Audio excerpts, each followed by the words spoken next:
Oh, there's something in my chest that I can't hide. When feelings get involved, I'm terrified. 'Cause I've been here before and said goodbye. Oh,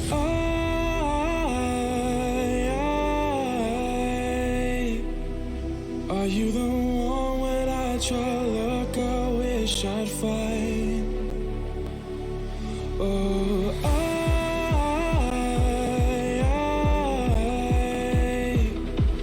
how can I love when I've been hurt 100 times?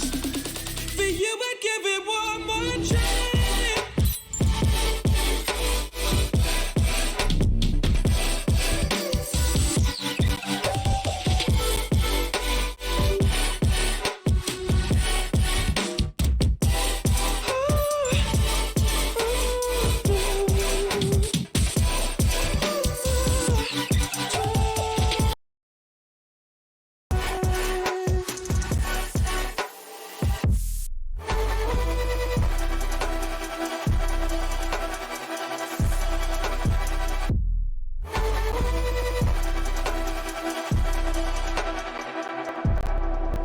Turn away and wrestle with my doubts. Oh, I leave them all behind, but don't know how. Bury my head deep within the crowd, but I'm reaching for your hand to pull me out. Oh,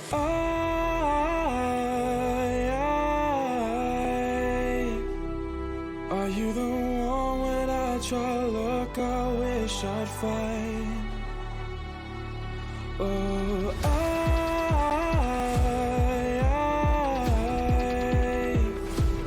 how can I love when I've been hurt 100 times?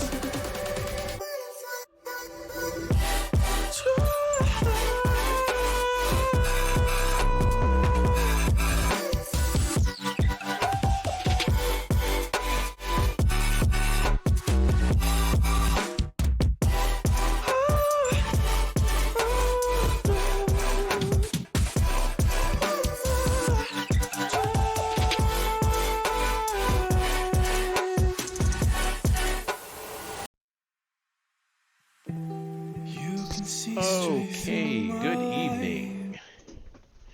Good evening. It is time for a different book.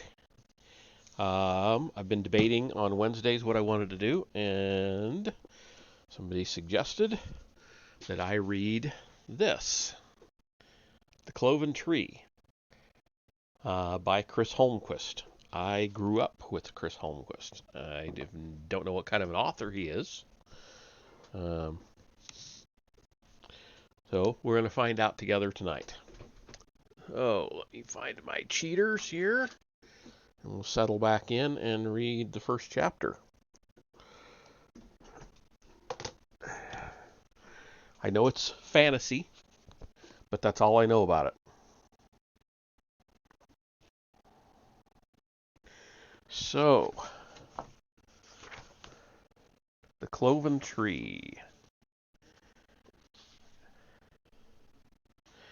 And he has a kind of a poem at the very beginning of it I'm going to start with. Oh,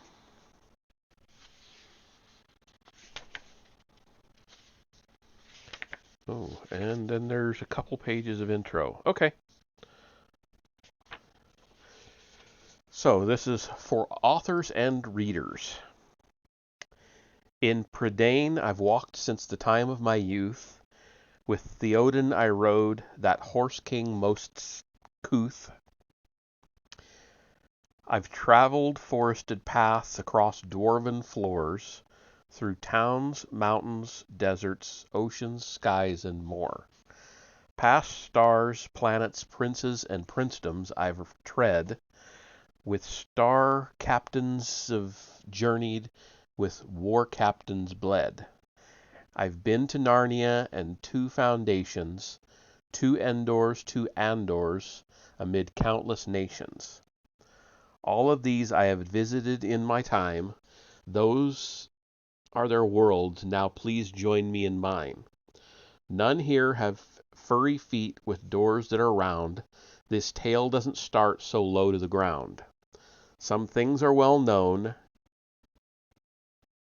Take no accents for brogues. Some things are different, but of course there are rogues. I hope now I've used them add to the tale's worth. I hope how I've used them add to the tale's worth. Now please enter and enjoy this place, not earth. By Christian Holmquist. Okay. All right. So, introduction. When not to hunt.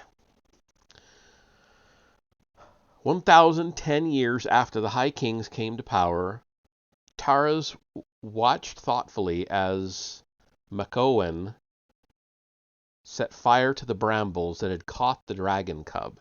In the 2 years since he came to Fentown for his exile, the Dragoneer had seen little to impress him. Oh, these ex-slaves had such a tremendous sense of community that even the native Fenlanders, like the Higgins clan, had adopted the methods and ways of the freed slaves. But the skills of these fen hunters were sadly lacking, as were the local worms, mishatched, misbegotten, virtually mindless things that could not truly even be called dragons. In his long life, he'd hunted drakes that had shaken the entire world of Angia, ones that had destroyed armies and nations, ones that had magic as strong as the power of the flesh demons.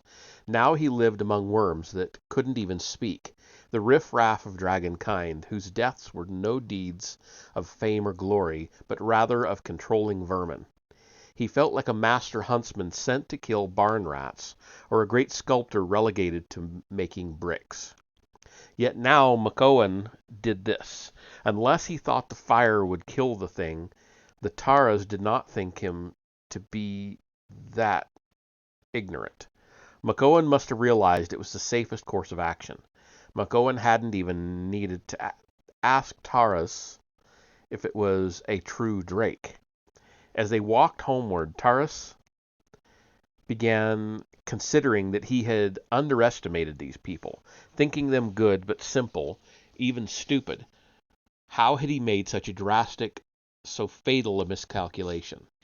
He listened to the two boys who had shown them the fledgling, questioned their father about it. Owen Macoan,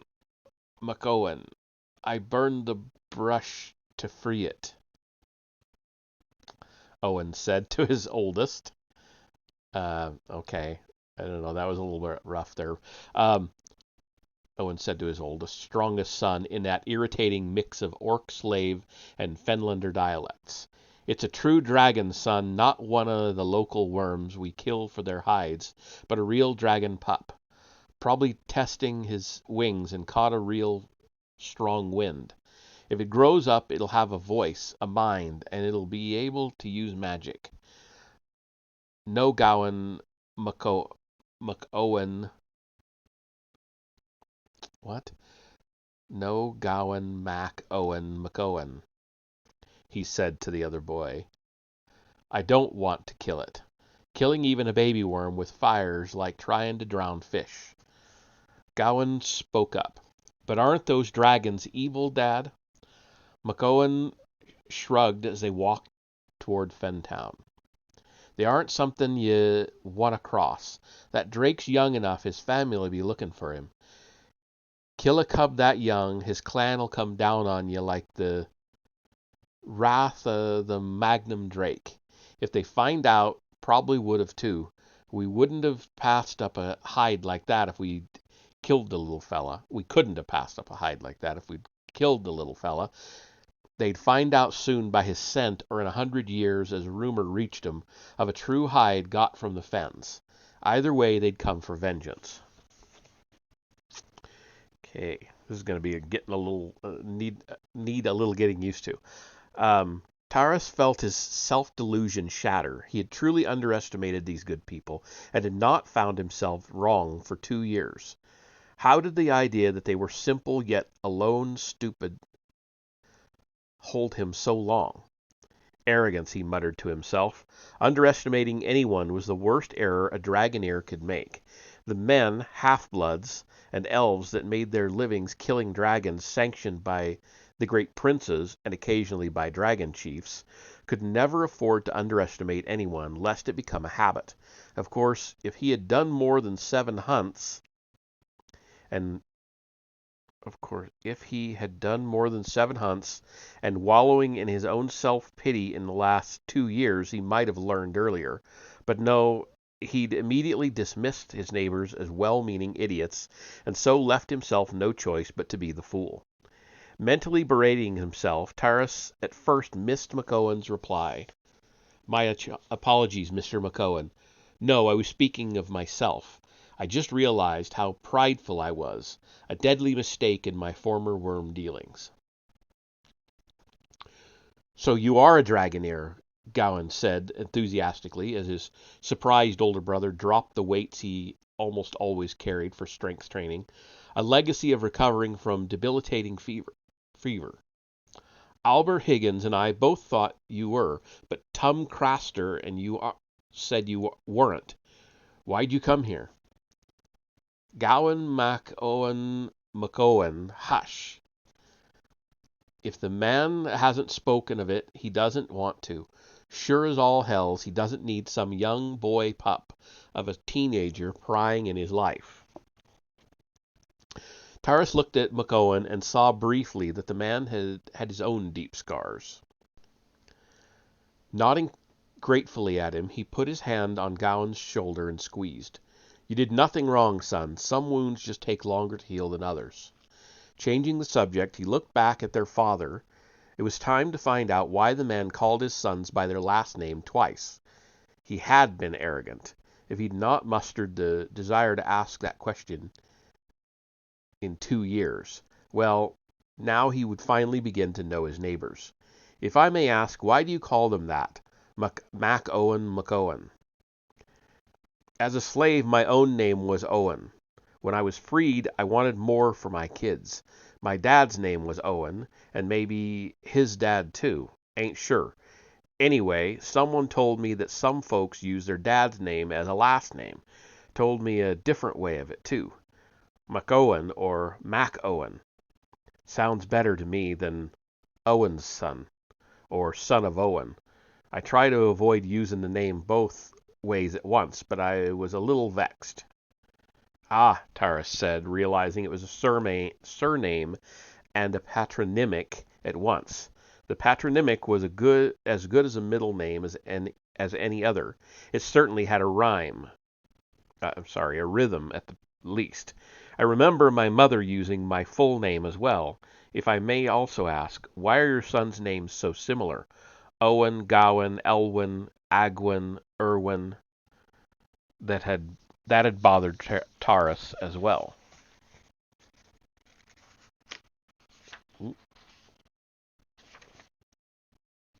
That is it. Okay.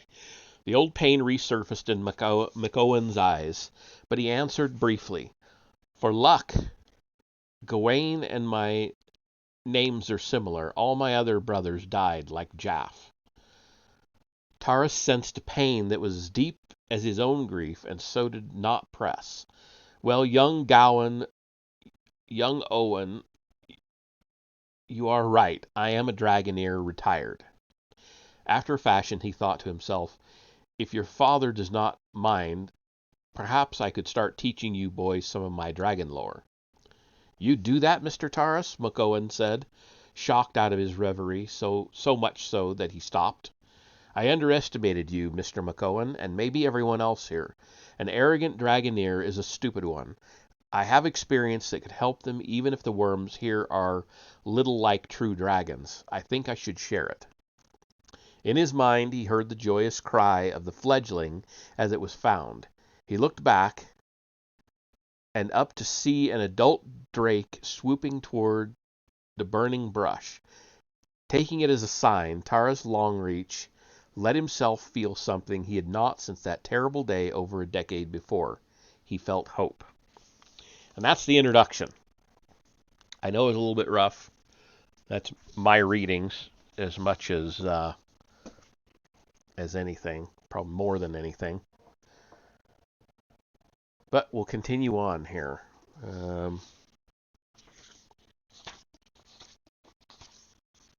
I think it's like 25 pages for this chapter, so we're in for 24. Okay, here we go. Chapter 1, Strong Man, Bellicose Fens. 10 years later, 1,020 years into the reigns of the High Kings, Taras Longreach came to his last trap. Driving his staff into the ground, he saw it had also been stripped of its bait, and left with its deadly pendulum swinging in the breeze. None of the fen worms he had hunted in the dozen years since he had come to the fenlands had been as challenging as this one. 7 traps in the last half-month, he muttered to himself, as he armed his second crossbow. Then he noticed that the fens surrounding him had grown silent. Not even the insects were making noise. "I'm being hunted," he gasped, as he strained his senses for the creature's direction. A stinking scent came to him, and he knew that the beast was close. The scent seemed to come from 2 directions, as if off of a large body. Tensely, he waited for another sign to confirm that what direction he needed for a shot. To the west there was a rustle, just south of where the scent came out of the reeds into the open fen. Whirling, he loosed a crossbow on that bearing, expecting to hear a roar of pain from the ensorcelled shot. Nothing happened. That means he started to pivot back towards the southeast. He did not make it before the fanged head burst from the rushes and knocked him into the 3-trunk tree behind him. He bounced off it, and with a mouth as wide as his torso's length, it seized him and started to gnaw him. Bouncing off the tree stunned, Taras put the searing pain... Bouncing off the tree stunned, Taras...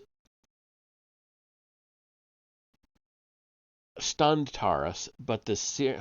Wow, I don't know why I'm having trouble with this sentence. Bouncing off the tree stunned Taras, but the searing pain, as the venom soaked through into his thigh, awakened him fully. It had not pierced his skin or his leathers except next to his leg.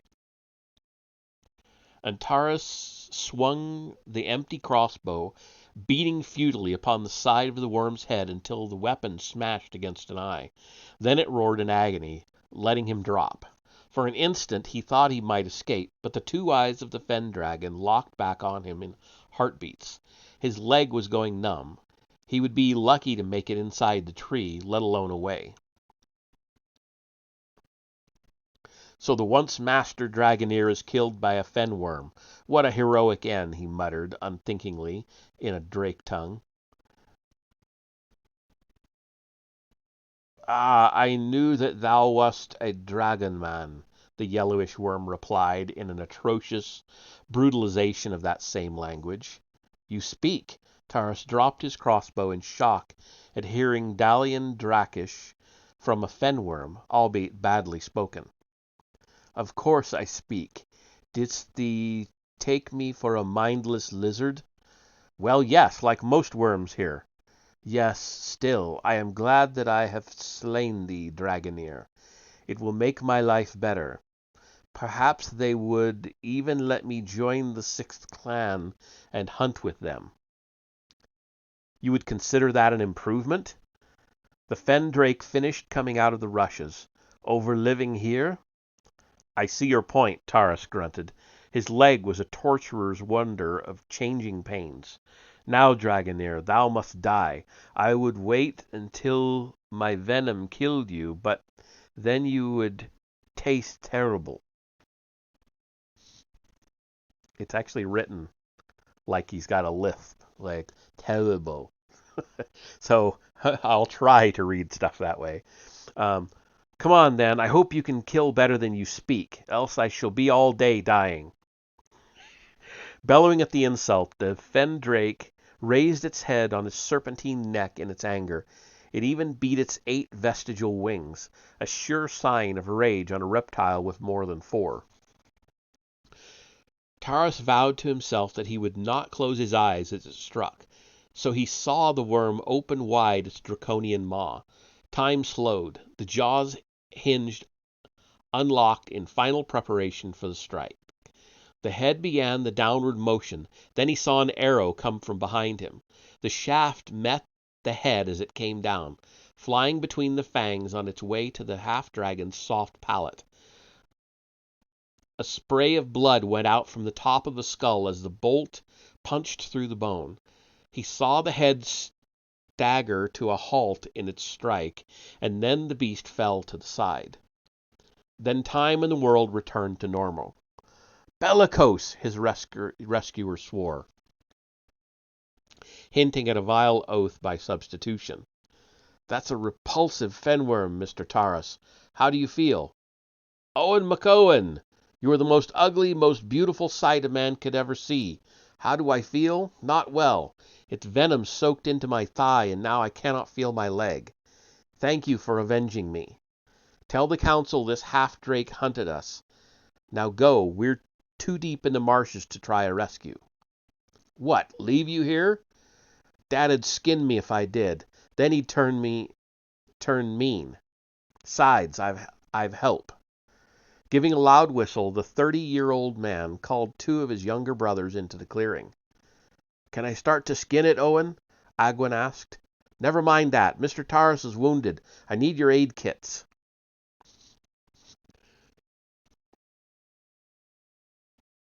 Oop, I lost my place. Oh, there. Okay, sorry.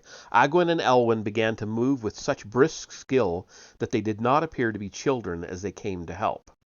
Elwyn, watch out for crocs. Owen, 12-year-old Agwin said. The fang missed. The poison entered through his skin. We won't be able to draw much of it out. Not here. I can try a poultice anyway. He did not sound hopeful with a poison that powerful and quick. Do it.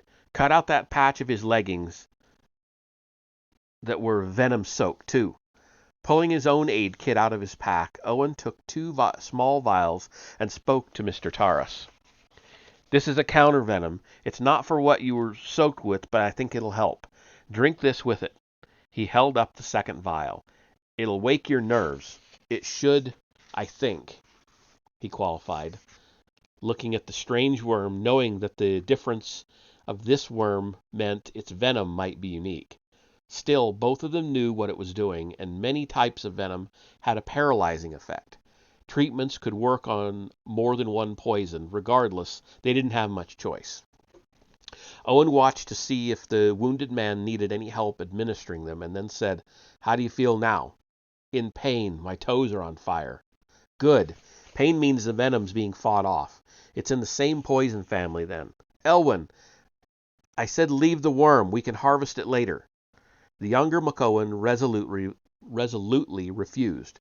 Dad'll want the venom for his collection, and if we can get some to Gowan, he might be able to make a counterpoison.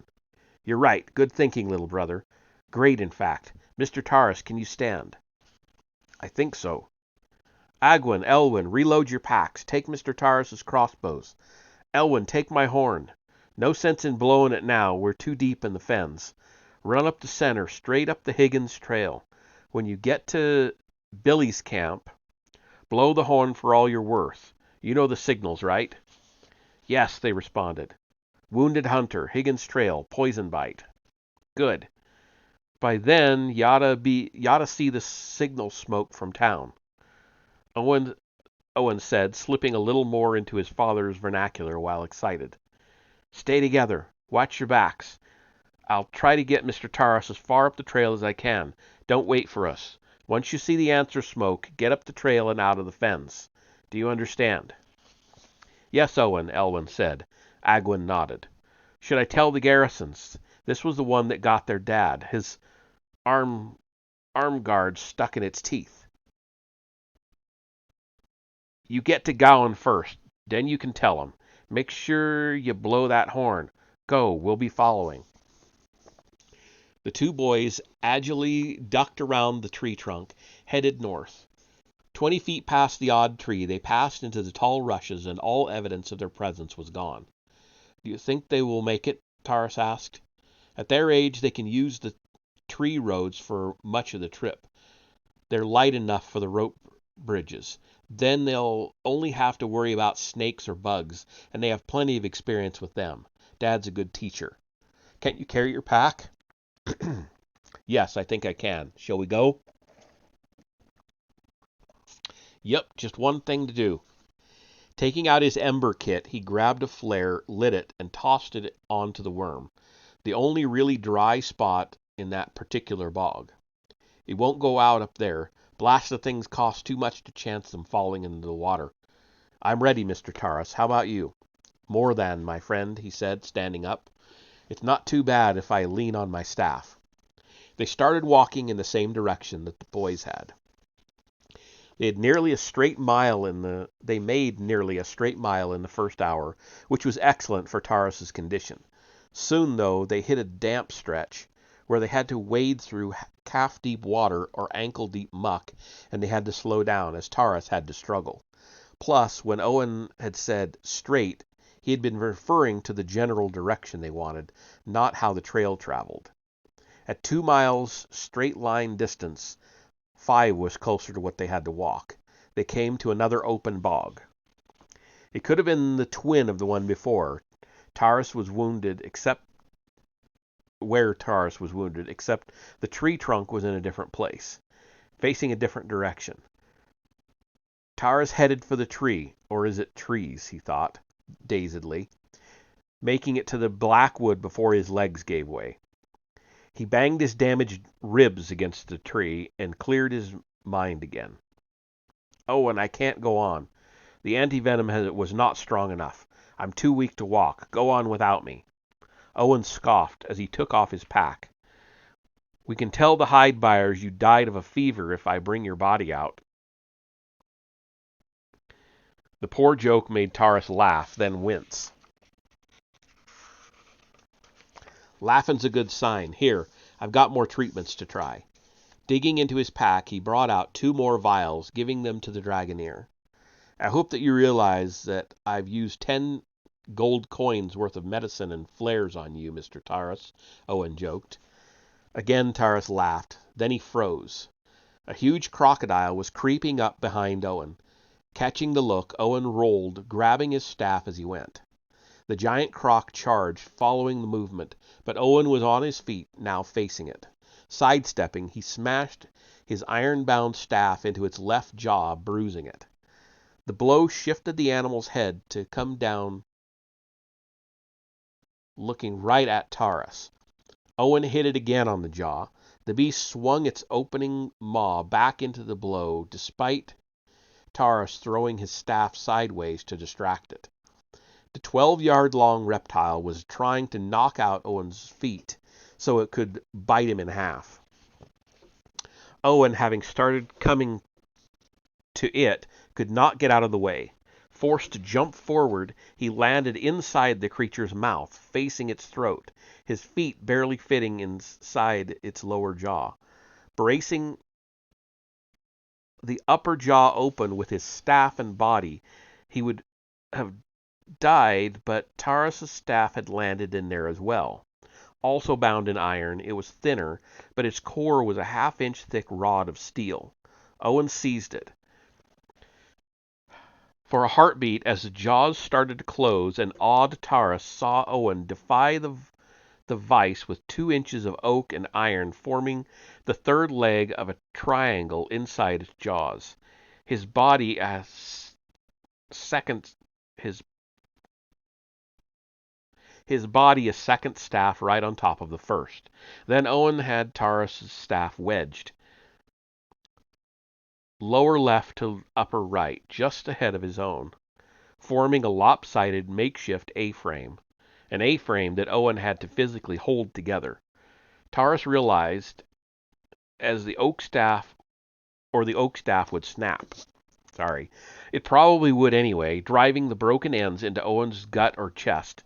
He looked for his pack, which he was still wearing, but saw that Owen's was right there with its crossbows. Owen drove forward, trying to straighten his just bent legs so he could push Taurus's staff forward enough to put his own before it. The beast threw more power into the bite, then spasmed as the bruised jaw, the fractured jaw, shattered. Letting Owen almost stand before it spasmed again, driving him back down. With a roar and surge, Owen drove upward, forcing its maw open, breaking the other jaw as his own staff cracked. That was impressive, Owen. The most impressive thing I have ever seen.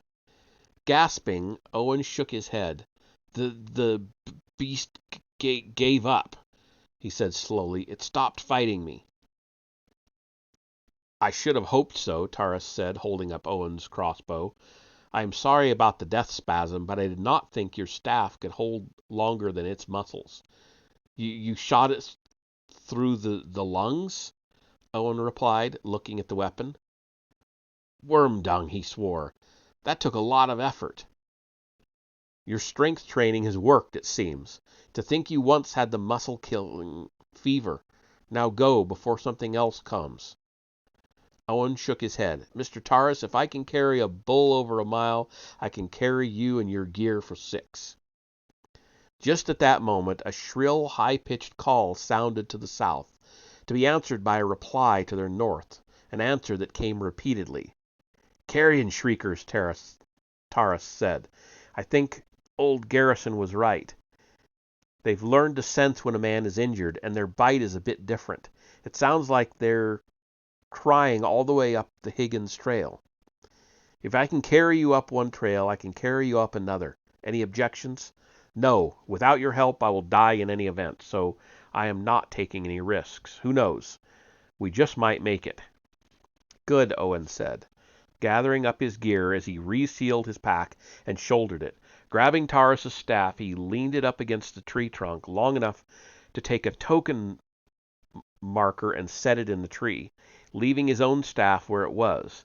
Then he lifted Taurus onto his shoulders crosswise. I can grab your leg, but you'll need to work your arm into my pack straps.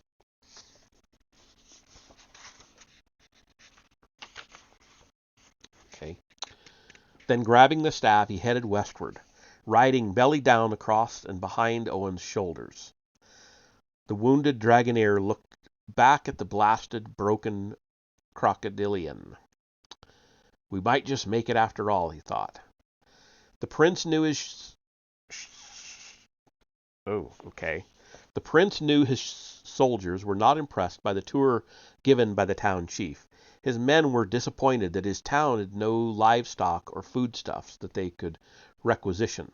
The dwarves could be heard muttering about the quality of the town's construction, and the elves simply looked guarded. His quartermaster was particularly unsatisfied by what he saw, thinking that the Fenlanders had hidden most of their supplies.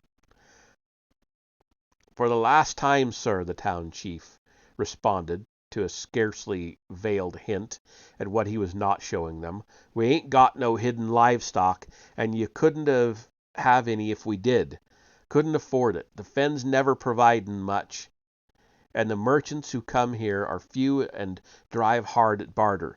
If you're really hungry, we got plenty of leather to eat. Now, you done made me lose my temper in front of a nobleman. What would my mother say? Okay. The prince laughed at the look on the nonplussed quartermaster's face. Town chief, the quartermaster is too used to hard bargainers trying to cheat him. I have a question, if I may.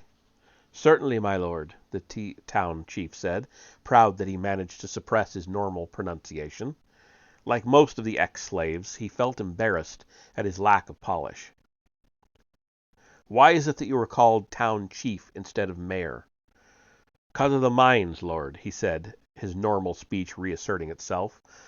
Most of us come from 'em about 32 years ago. The orcs Chief Bootlicker was called the mayor. Most us didn't find out it was an honest title till after we were freed. Almost none of us still don't.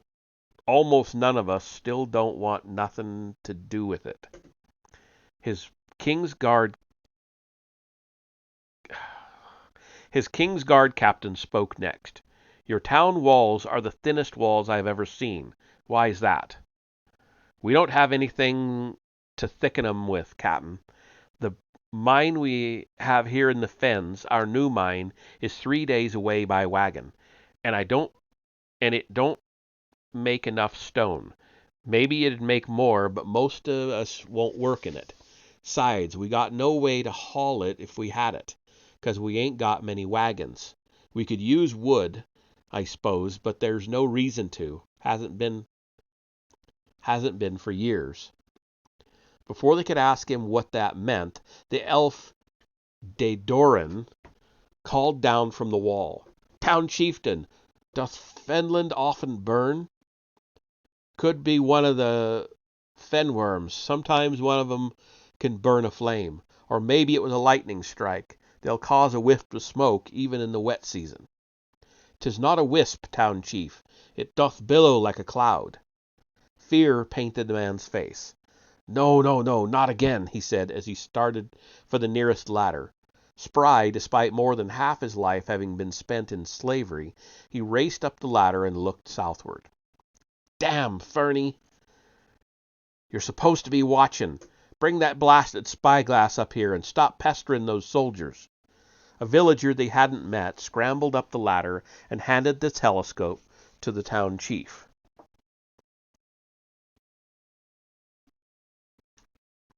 Black, yellow, and red's what I see. What about you? The chief said, handing over the spyglass. The same, Fernie replied.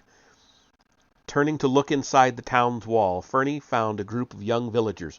You, young garrison, run to the bell tower. Ring one of the bells 7 times, then ring one of the others thrice.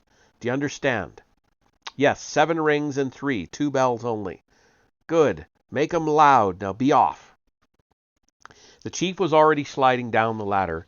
The elf followed him, shouting for everyone's attention. The chief said, I want every fenwalker in the town hall now. Without waiting for a reply, he started walking, albeit quickly, toward a central building, as young Garrison's efforts in the bell tower began. Before he was finished ringing, the townsfolk had all disappeared from view, except for Fernie and 2 more stationed on the wall, all out of earshot.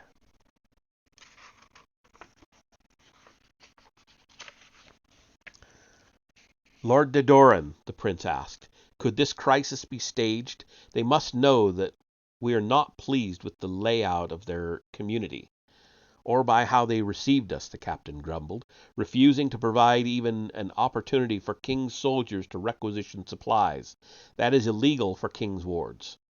No, a deception has not been arranged, Highness, the elf replied, revealing his age with his speech. This crisis is genuine. The smoke from the signal flare riseth from the swamp fully 2 leagues south from here.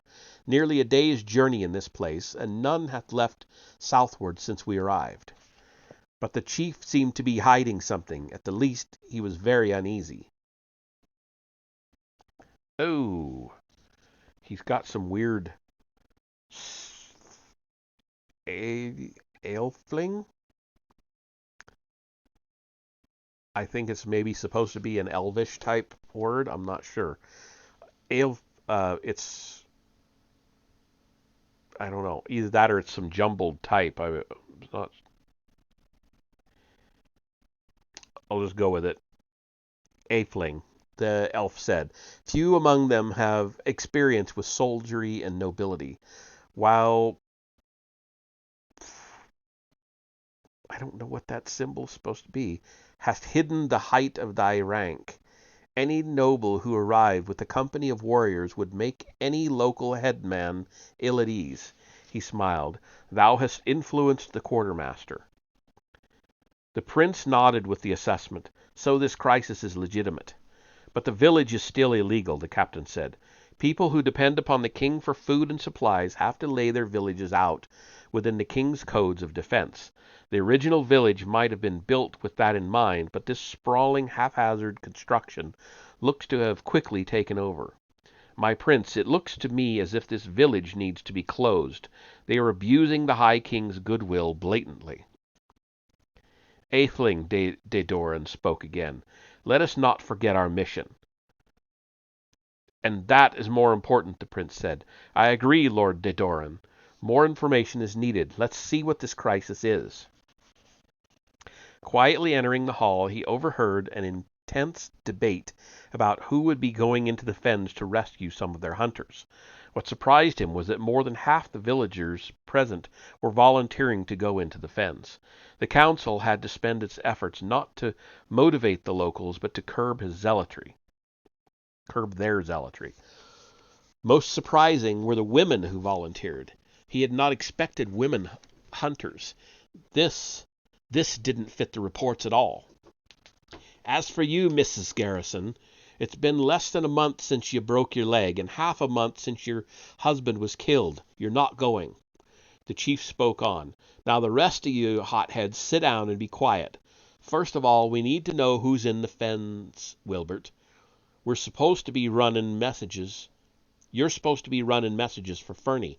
Do you know who's in the swamp? No, Chief. Then get of the wall. Take your brothers with you. The list of deep hunters was short, and the chief almost looked offended. That's it? Taurus, Alistair, Arnhem, young Owen, and some kids?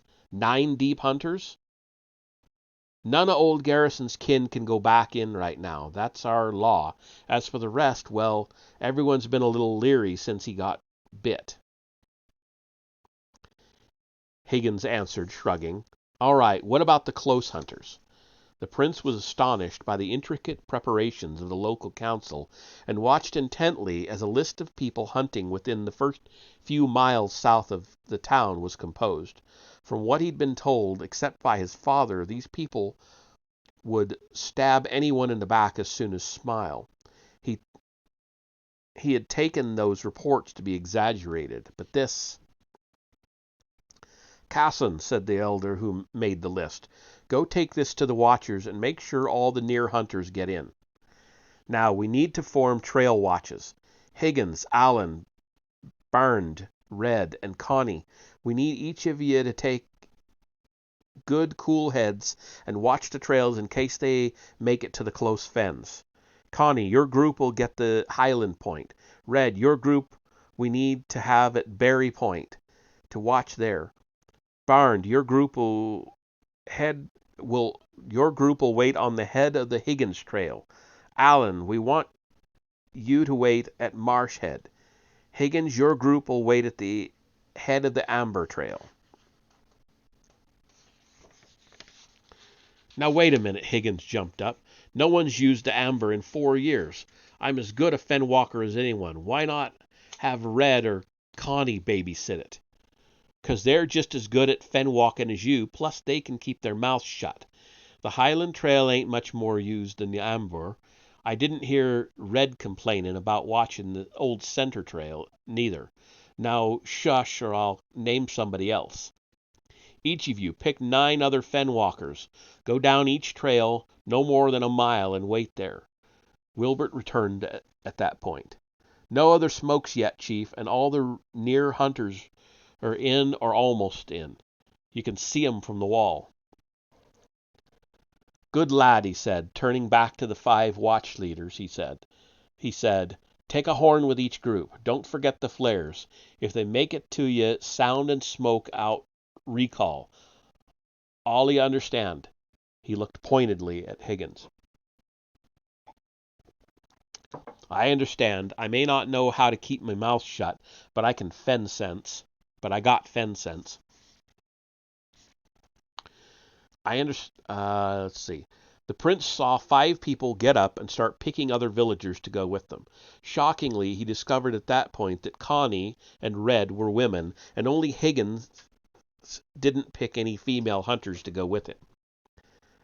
No, Arndy, the prince overheard him say, you'll be useless if Any gals come with us. We'll need to be watching for critters, not kisses. After they left, the chief named off 40 men to go with him on a rescue party. He also named some men to go with them to provide an overwatch at either Billy's camp or a place called the Atter's Knoll. The chief was reminding them about rescue plans. That certainly didn't fit.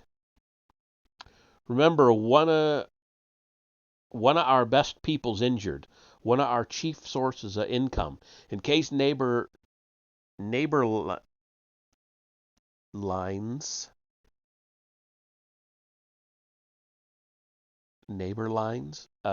in case neighbor lines ain't enough reason. We've all been in the fens before. We know how it can be. Remember that it ain't like it was when we first got here. It ain't nowhere near as bad. Great speech, Craster, a village called. You sound polished like one of the merchants, except they don't say ain't. A chuckle ran through the villagers at the chief's embarrassment. The prince stood up. I would like to accompany you, town chief, along with some of my soldiers. My lord, I'd prefer it if you didn't, the chief replied. Somehow that didn't surprise him. Why not? Well, if something happened to you while you were in my rescue party out in the swamp, well, I think the High King might give me a fair shake, but not many other lords would be decent about it. I was planning upon bringing soldiers with me, including wizards, perhaps some of the elves, too. The chief sighed. We wouldn't think telling a lord what to do. Elves even less, and wizards are always useful. Please, though, my lord, not too many people. Fens are hard enough to get through with a small group, and please leave those 2 young lords here, my lord. The captain leaned over and whispered in the prince's ear. That all makes sense, sire. It would be just as well if the younger lords stayed in the village. The prince nodded, agreeing with both.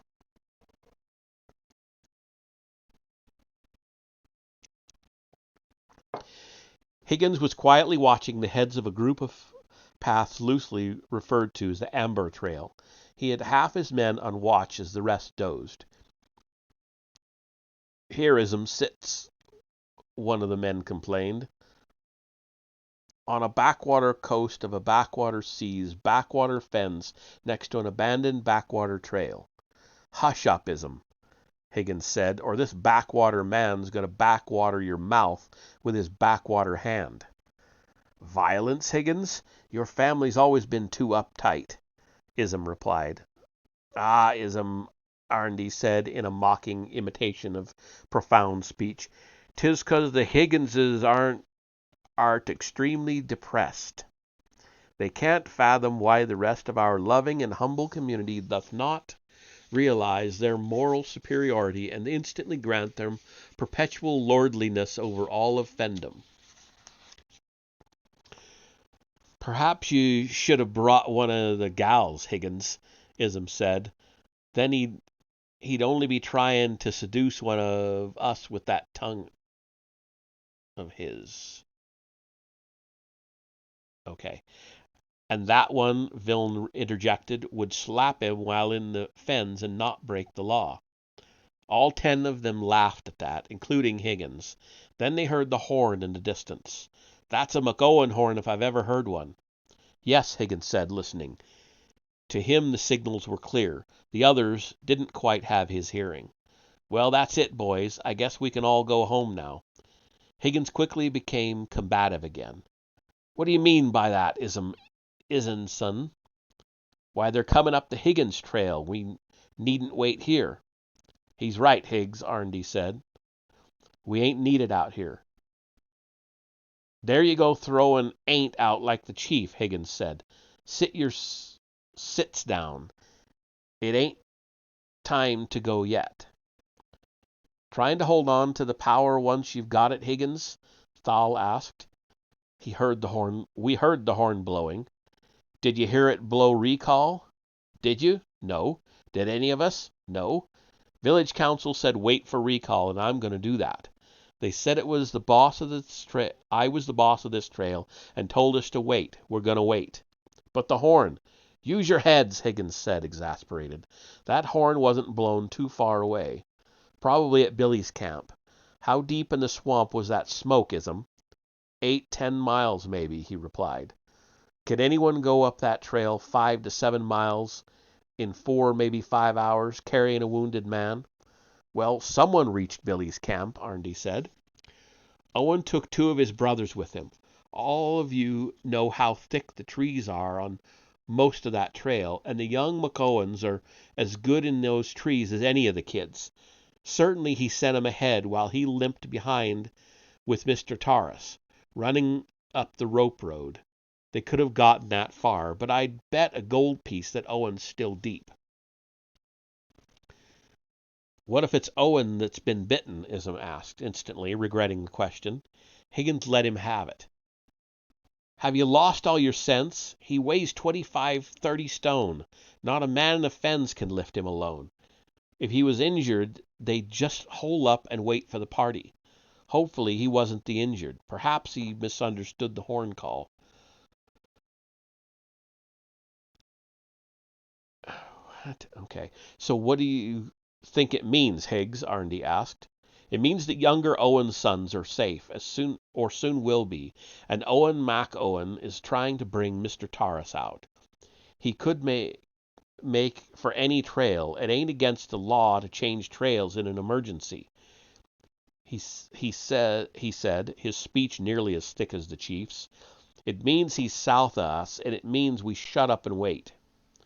He's right, Artzer said. That ended debate. Artzer's dislike of old McOwen was nearly a feud.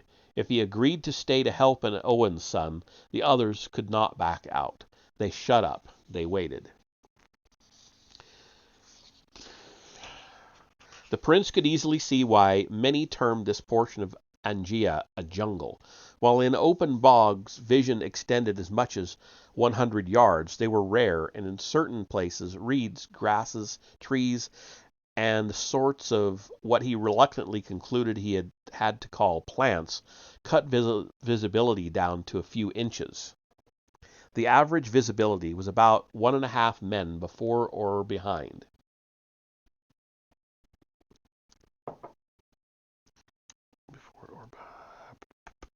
He was particularly glad that the Fenlanders were doing the scouting. The soldiers, while disciplined, could not match the locals in their expertise and would probably have become lost. Most of all, though, the creatures that they had fought would have taken quite a toll on them if the Fenlanders had not been present.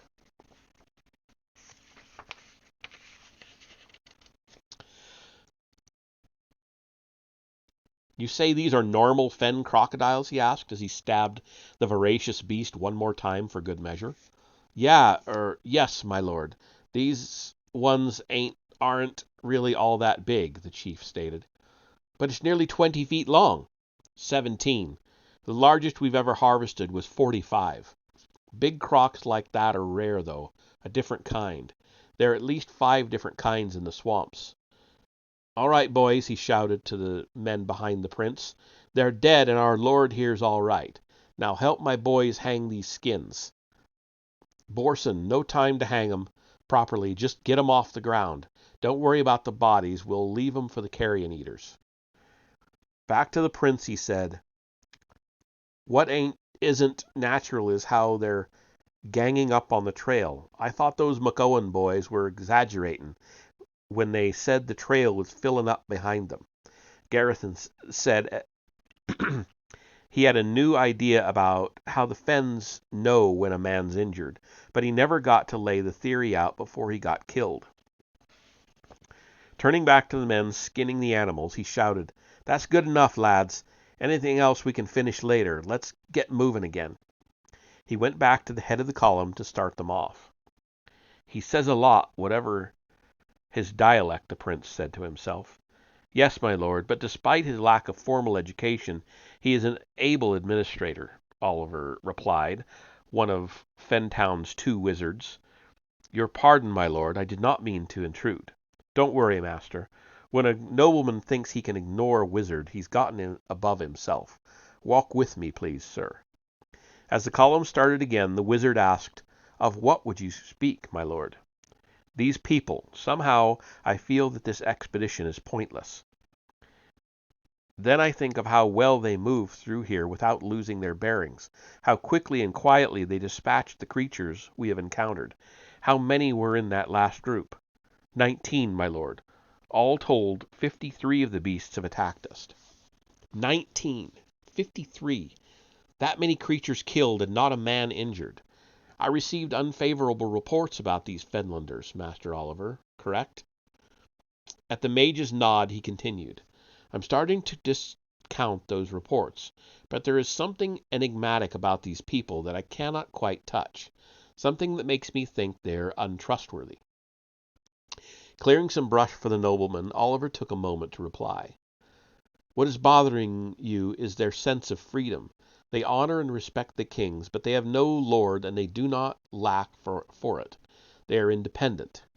The prince mulled over that for a few minutes as they walked south. "You are right, but they are king's wards." "No, were freed years ago. Besides, what we have harvested surely is enough to pay for that small investment by the crown." The prince stumbled then, and Oliver caught him. "We have many more hides, but ever since the commissioners were recalled, merchants have been the only people to come to buy the hides. Buy is really not the word for it. If they pay half of what they should for the skins, we are fortunate." "The commissioners were withdrawn? When?" "Nearly 26 years ago." The prince was silent for some time as they walked. When he spoke again, he had gone to the original subject. "Still, something tells me this independence of theirs will hinder the rescue. It might not succeed, true, yet that is an asset now. These men will not give up. If the wounded hunter can stay alive until help arrives, then it will work. We had a bit of fortune. Young McCowan was right next to Mr. Taurus, so he won't be alone." "They normally hunt by themselves?" "Nearly half the time. Mr. Taurus does almost always," Oliver answered. They halted as the rest of the column came to a stop.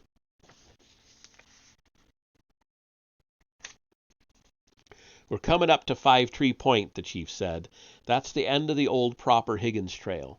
I've sent some scouts ahead. It's a natural place for someone to hole up, and we can also scout into the southern half of the trail." 4 hours, and we're only halfway into the journey? How far have we come?" the prince asked. "Straight line, just under 5 miles. 5 Tree marks it. The Higginses say that their great-granddad tied 2 of the three-trunk tree saplings together to make a marker. Anyway, it looks like an old three-trunk. Black just like the rest of them, but it's bigger and has 5 stems instead of 3. Within 15 minutes, the scouts returned. "Chief, 5 Tree is surrounded by fen trolls. I counted 40 of them," one of the younger scouts said. The captain overheard the report. "My lord, we have to take you out of the fens now. We've got only 3 furlongs left to go. I can't let you and your men head back alone, not now. You will be coming with us." "Certainly," Oliver said, "after we have completed the rescue." "I'm sorry, mates, but we are leaving now," the captain said. "Now wait a minute," the chief said hotly. "I didn't want any of you outlanders coming in the first place. Now you're telling me and mine how to work in the fens? Just who in the hells do you think you are?" "Yar. I am a loyal king's man, as you should be. I'm a free man. If the High King ever needed me, I'd come. But I ain't no king's man. Neither are you if you ain't got the liver for a little fight with fen golems. They ain't no threat at all." "Chief, if you think that," the captain was saying, when Oliver interjected. Using his power, the local wizard spoke in tones that somehow the other Fenlanders did not understand, but that the guests heard perfectly. "Highness," he began, and everyone who could understand him flinched. "If you are who I suspect that you are, your lord father would not approve of your mere presence halting a rescue party just as it was reaching its goal. Just as importantly, the fen ghouls truly are very little threat to us, but they will eventually overrun the men stuck at the tree. This community needs to rescue them. My fellow villagers are experts on fighting this type of beast. Then he stopped his weird to speak normally. Oh, his weird is a spell, I guess. Okay. If we can surprise them, then the fen trolls will be the easiest fight that we've had today. My word as a mage upon it, my lord. Thank you for your concern, Captain, but you make it sound as if I were a Lord Governor. I think that we can take Master Oliver's word at face value. Town Chief, please proceed with your rescue mission. My men and I will assist you completely. He looked at the captain and restated, completely. The captain bowed. The chief said, all right, here's the plan. What an odd-looking tree, the prince thought as he watched the mages finish their preparations. Why are there only 100 or so of the creatures? They usually swarm like maggots. He was given no more time for speculation, as at a nod from Oliver, the chief unleashed the opening arrow, and the other bowmen loosed. Experienced archers, the local hunters quickly loosed more arrows into the rotting compost-like material that made the flesh of the fen trolls. Very soon all of them were pierced at least once. The prince noted no effect and began to wonder why they were wasting the shafts, particularly now that the beasts were turning around and starting to approach in the slow ambling stride that characterized their race. Blue, the chief shouted. The archers switched to different fletched arrows, each one having blue-dyed feathers. As quickly as before, they put them into the slow-approaching monsters. Again, the prince noted no change. Red, the chief shouted this time. Once more, the archers switched colors as they rearmed. More trolls are coming from the other side of the point, Oliver said calmly. Borson, the chief shouted, releasing Borson's archers to his independent command.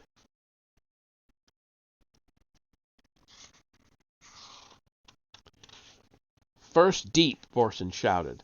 His group began to put the first type of arrows into the trolls coming from the south side of the tree. Mackin, the chief shouted, releasing another group of archers. Mackin shouted, blue deep, and his command started putting blue-feathered arrows into the new-come trolls. The rest of the archers were putting red arrows into the new trolls now, and the prince realized that he had lost track of the first group. Now he saw that their numbers were noticeably reduced. The remaining ones in the first group were falling over, singly, then in groups, until finally only 7 were left, only a few feet away now. Captain, take 'em, the chief said. The captain began moving before the chief finished his title. Gladly his men stood up to loose fire arrows into them.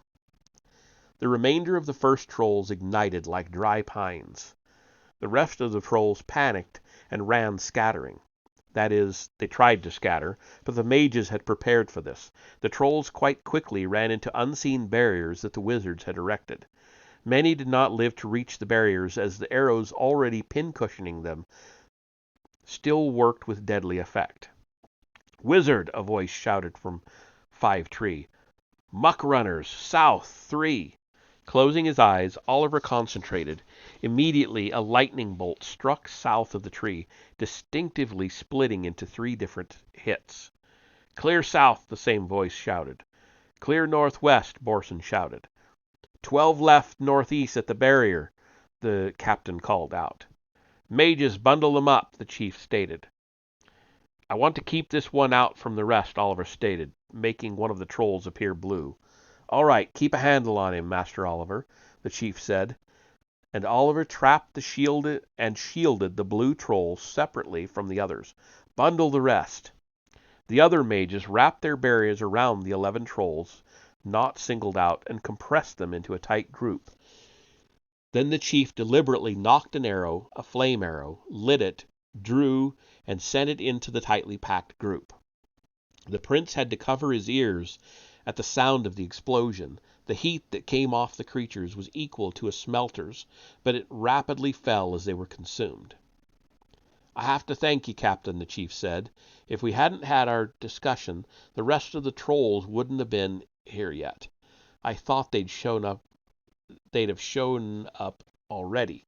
The captain nodded, not quite yet understanding the compliment, and the chief continued. "Borson, help me see to the men in the tree.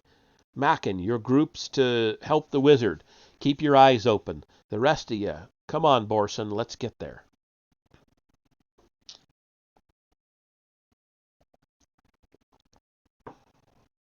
The prince came up to Oliver, and the other two mages followed him. After a moment of ordering his men, the captain joined them.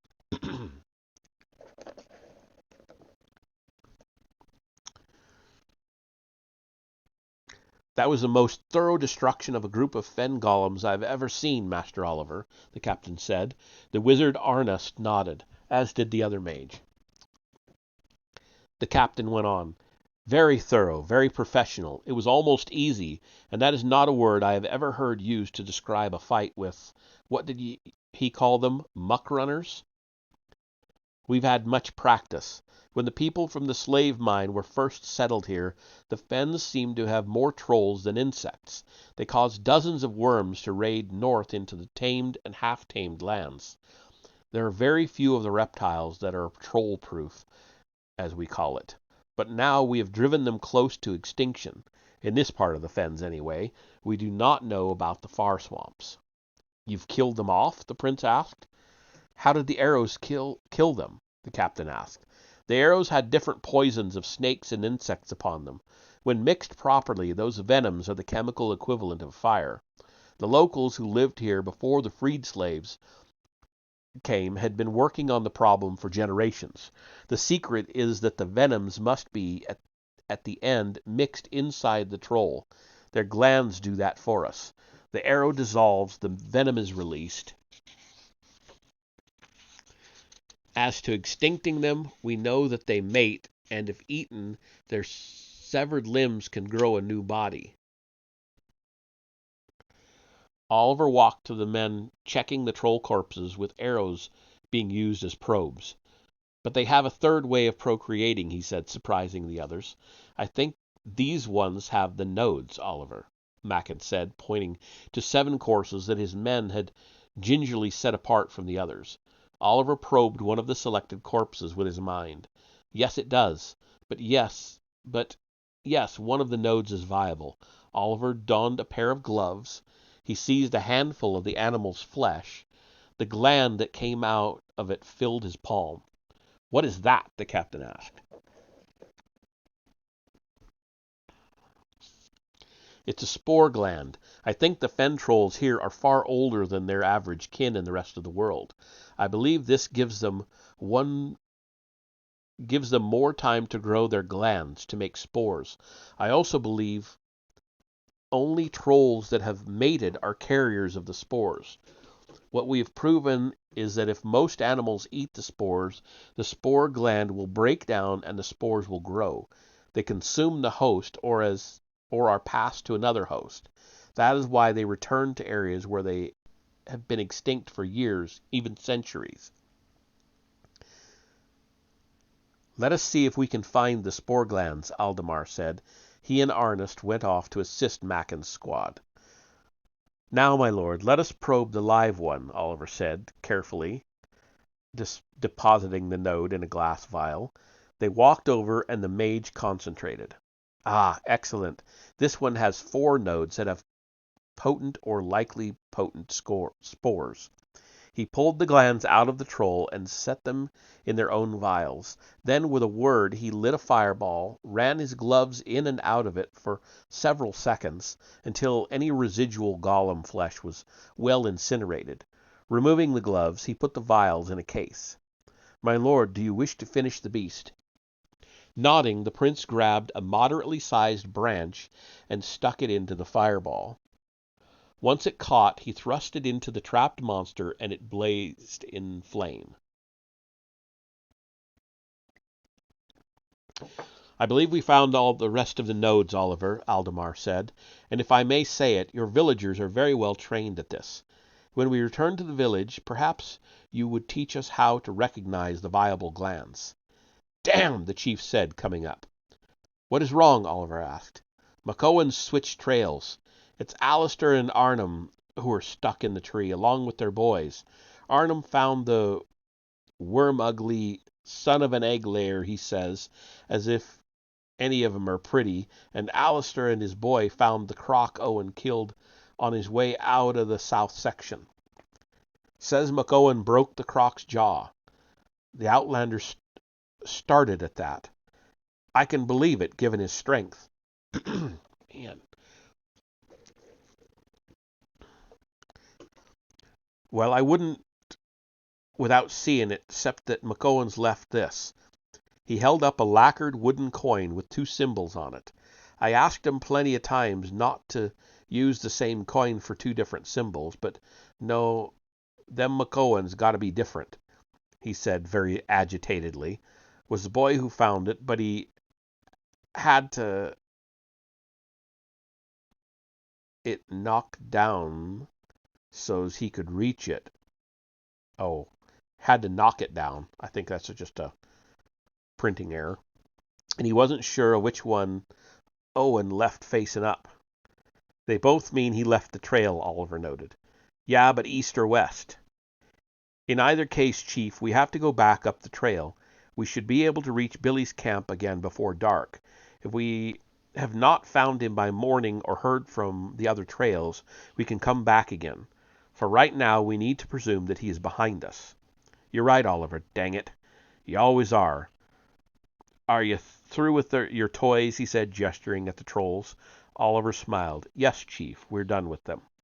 Pile 'em up, boys, the chief shouted. Don't worry about the arrows. Council will pay for new ones. Once they're piled, clear out, and I'll light 'em. Within minutes, the nearly 80 troll corpses left were thrown into a heap. The chief set several flares upon the top of the pile. He trailed extra fuses from their bases, draping them over the corpses for a few feet to puddles of oil he had poured on the back of the pile. Then, coming to the front, he lit the fuses there. Come on, boys. We want to be long gone when they catch. And that is the end of the first chapter. And that is all I'm reading tonight. It's okay so far. I mean, I'm pretty sure this is his first novel. So, the fact that he actually wrote it and published it or got it published is good in and of itself. So, I know it's available on Amazon, and I think there's another place it's available, the Cloven Tree. His name is Christian Holmquist. So if you want to pick it up, read it for yourself, do it, or come back and listen to me do it. But I encourage you all to go ahead and buy it. Just support a new author. You know what I mean? All right. So that's what I'm going to be reading on Wednesdays till it's done. I don't know how many chapters there are, but looks like an average of about 25 pages per chapter. So I'm going to guess a dozen. So that'll be that for tonight. Let's see who's around. Mr. Blitzer is playing Dying Light 2. Big Blue D is playing Lords of the Fallen. Retro. Legend of Zelda.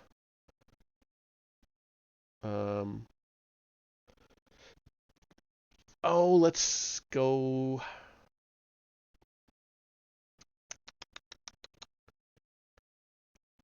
Fallout 4. I don't know. Cyberpunk 2077. I haven't actually seen gameplay of that. So we're going to go to the Fifth Element and watch some Cyberpunk. So I will see you all over there. Bear with me a couple of minutes.